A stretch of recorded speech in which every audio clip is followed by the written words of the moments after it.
Hello students, I hope the last lectures are clear to you.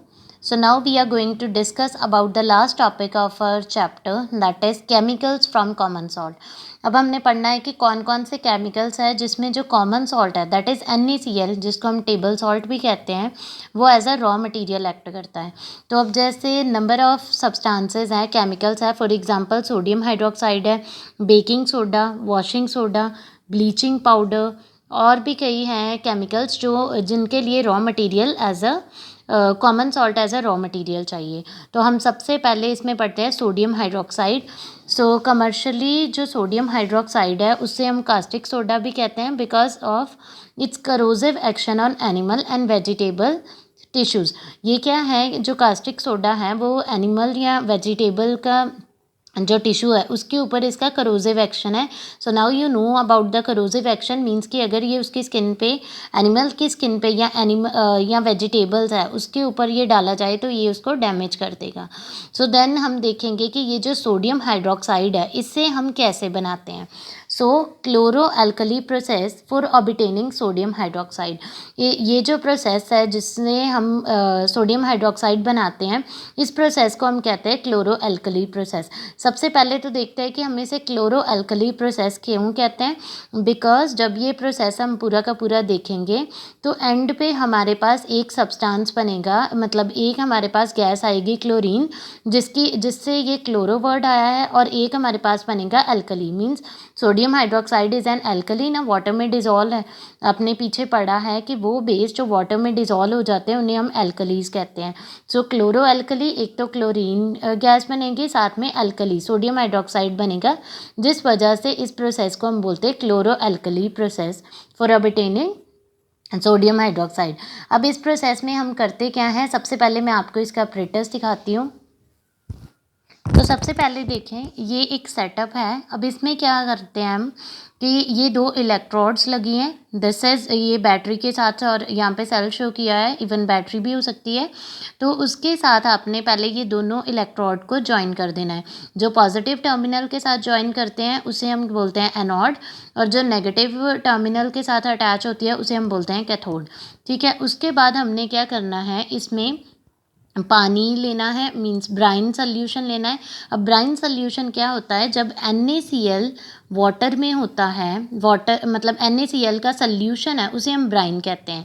तो इसमें हमने Bryan डालना है. उसके बाद जैसे आपको पता है इलेक्ट्रोलिसिस, इलेक्ट्रोलिसिस वो प्रोसेस होता है जिसमें हम कोई इलेक्ट्रोलाइट डालते हैं. जैसे NaCl है, this is an electrolyte. So electrolyte first, सबसे पहले तो ये देखते हैं इलेक्ट्रोलाइट क्या होता है.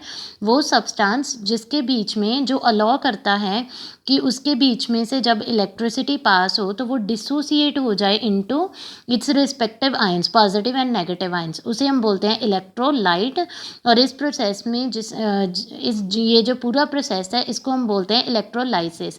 अब इलेक्ट्रोलाइसिस जब हम करेंगे सोडियम क्लोराइड के सोल्यूशन की, जिसे हम ब्राइन कहते हैं, तो हम देखते हैं कि हमारे पास क्या क्या आता है. अब यहाँ पे हमने NaCl का सल्यूशन लिया. तो पहली बात तो ये है कि जब हमने इसको अटैच किया था, तो जब इसमें से इलेक्ट्रिसिटी पास हुई तो ये जो सोडियम क्लोराइड है, पहली बात तो ये है कि ये टूट जाएगा into sodium ion plus chlorine ion. ठीक है. और वाटर भी है इसमें, तो वाटर जो है वो ब्रेक डाउन हो जाएगा into H positive and OH negative ion. अब सबसे पहले क्या होगा कि ये जो क्लोरीन है ये है पॉजिटिव, इसके ऊपर नेगेटिव आयन, नेगेटिव चार्ज होता है, तो ये मूव कर जाएंगे टुवर्ड द एनोड. अब ये एनोड के पास आए तो क्लोरीन यहाँ पे आए, तो क्लोरीन के जो एटम्स है, हमें पता है इसके ऊपर अब नेगेटिव चार्ज है. अगर ये अपना नेगेटिव चार्ज इसको दे दे, इसने अपना इसको पॉजिटिव जो इलेक्ट्रोड है अपना नेगेटिव चार्ज देके ये ऑक्सीडाइज हो गया. If you remember first chapter में जो हमने ऑक्सीडेशन और रिडक्शन की डेफिनेशंस पढ़ी थी अकॉर्डिंग टू इलेक्ट्रॉनिक कंसेप्ट, उसमें हमने पढ़ा था वो एलिमेंट, वो आयन जो अपना इलेक्ट्रॉन देके खुद इलेक्ट्रॉन दे देता है और खुद क्या हो जाता है, ऑक्सीडाइज। तो यहाँ पे क्लोरीन ऑक्सीडाइज होके क्लोरीन के एटम बन के 2 क्लोरीन के एटम्स बने, ये बाद में रीअरेंज होके क्लोरीन का मॉलिक्यूल बना देगी, मीन्स क्लोरीन गैस, क्योंकि क्लोरीन जो गैस है वो मॉलिक्यूलर फॉर्म में एग्जिस्ट करती है। तो यहाँ पे एनोड पे हमारे पास बन गई क्लोरीन। अब दूसरी तरफ देखो हमारे पास क्या आया, H पॉजिटिव। अब ये H पॉजिटिव है, यहाँ पे कैथोड है, कैथोड जो होती है नेगेटिव, H पॉजिटिव के ऊपर मतलब हाइड्रोजन के ऊपर पॉजिटिव चार्ज है। अब ये हाइड्रोजन के जो आयन्स हैं वो इस तरफ मूव करे टुवर्ड द कैथोड। अब यहाँ पे ये क्या होंगे, H पॉजिटिव है, तो इसने क्या करना है कि यहाँ से कैथोड से इलेक्ट्रॉन, ये नेगेटिव है ना, इलेक्ट्रॉन लेने हैं और ये बन जाएगा हाइड्रोजन एटम। अब यहाँ पे जब 2 हाइड्रोजन एटम बन गए देन ये रीअरेंज होके हाइड्रोजन का मॉलिक्यूल बना देंगे। तो आपको पता है कि जो हाइड्रोजन मॉलिक्यूल वो गैसियस फॉर्म में एग्जिस्ट करता है। तो यहाँ पे कैथोड पे हमारे पास बन गई हाइड्रोजन गैस, यहाँ पे क्लोरीन गैस, यहाँ पे हाइड्रोजन गैस।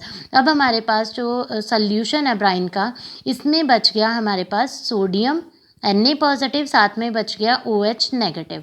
अब ये जो सोडियम है और OH नेगेटिव है ये आपस में ज्वाइन करके बना देंगे sodium hydroxide in between the anode and cathode. लेकिन ये भी थोड़ा सा टुवर्ड होता है कैथोड, होता वैसे इन बिटवीन ही है लेकिन कैथोड की तरफ थोड़ा क्यों होता है, बिकॉज ये जो सोडियम आयन है ना ये compete करता है with the H positive ion. तो ये भी इस तरफ ही आता है, because this is also positive, तो इसने नेगेटिव तरफ ही आना है। तो इसके साथ अटैच हो जाते हैं हाइड्रोक्साइड आयन, तो यहाँ पे बन जाता है सोडियम हाइड्रोक्साइड। अब ये प्रोसेस को हम बोलते हैं क्लोरो अल्कली प्रोसेस। अब इसमें जैसे कि ब्राइन सॉल्यूशन है, अभी इसमें एक तो बन गया सोडियम हाइड्रोक्साइड। फर्दर ये है कि ये जो सोडियम हाइड्रोक्साइड बना ये कहाँ कहाँ पे यूज़ हो रहा है, डीग्रीजिंग मेटल, जैसे मेटल्स होते हैं उनके ऊपर, जस्ट अ मिनट, हाँ, जो मेटल्स होते हैं उनके ऊपर अगर कोई ग्रीस वगैरह लगी है तो उसको रिमूव करने में, सोप्स एंड डिटर्जेंट और सोप बनाने में, पेपर बनाने में और आर्टिफिशियल फाइबर बनाने में, तो ये इसके यूजेस आ जाते हैं। हमने आई गेस पीछे भी डिस्कस करे हैं यूजेस ऑफ बेसिस में सोडियम हाइड्रोक्साइड के। देन हमारे पास ये जो हाइड्रोजन गैस बनी है, अब इसका क्या यूज़ है, it is used as a fuel and margarine ammonia for fertilisers, तो इसमें इसका यूज़ आता है। देन अब हम देखते हैं जो क्लोरीन है, अब ये बन रही है एनोड पे। अब ये क्लोरीन कहाँ कहाँ पे यूज़ होती है, it is used in water treatment. तो जैसे स्विमिंग पूल्स होते हैं वहाँ पे क्लोरीन का बेसिकली काम क्या होता है कि जो जर्म्स वगैरह हैं उनको किल कर देता है। स्विमिंग पूल्स में यूज़ किया जाता है। PVC पॉलीविनाइल क्लोराइड, इसकी मैन्युफैक्चर में इसकी हेल्प होती है। देन एज अ डिसइंफेक्टेंट, जैसे हमने पहले ही पढ़ लिया स्विमिंग पूल में भी इसको डाला जाता है because it kill the germs. Then CFCs chlorofluorocarbon, उसकी प्रोडक्शन में क्लोरीन का यूज़ आता है। Then for the formation of pesticides, तो ये जो भी इनसे प्रोडक्ट बनते हैं, क्लोरीन है, हाइड्रोजन है एंड सोडियम हाइड्रोक्साइड है, इनका यूजेस भी